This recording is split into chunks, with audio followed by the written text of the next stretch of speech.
Don't forget to subscribe and leave a comment on this video saying I subscribed. Let's get into it.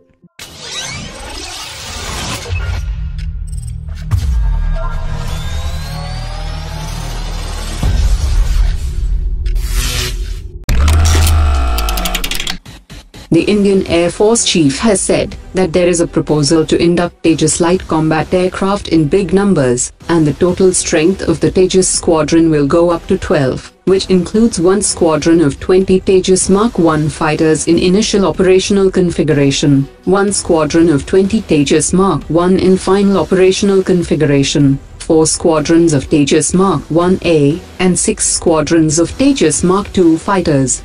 He also said that this will be the largest induction of indigenous aircraft in the country. He also informed that the MMRCA is currently in request for information stage, and once the operational requirement is ready, then the Air Force will go back to the government for acceptance of necessity, based on which the Air Force will issue the request for proposal for the fighter procurement program. India and US have already signed the LEMOA and Konkan agreement, and the two countries might sign the Basic Exchange and Cooperation Agreement during the Defense Minister's upcoming visit to the US next week. The Defense Minister is also expected to seek a waiver for the recent deals with Russia, including 4 stealth frigates and the S-400 systems.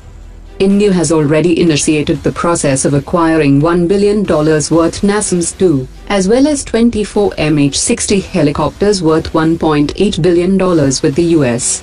The Defense Minister will also discuss the acquisition of Predator drone, and the US government had already approved the sale of a naval variant of the drone for the Indian Navy.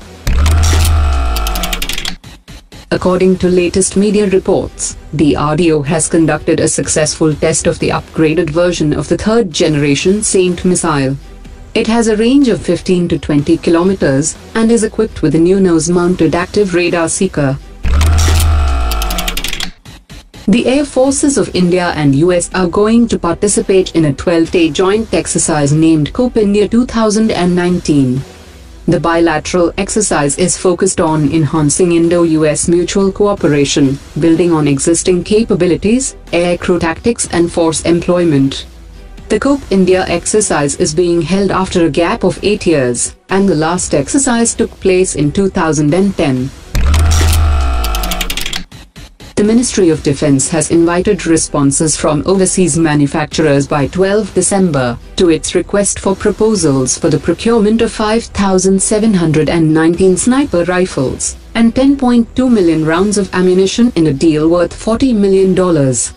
The request for proposal also mandates the indigenous licensed manufacturing of 5 million rounds of Magnum ammunition under a transfer of technology to the Ordnance Factory Board and private sector manufacturers.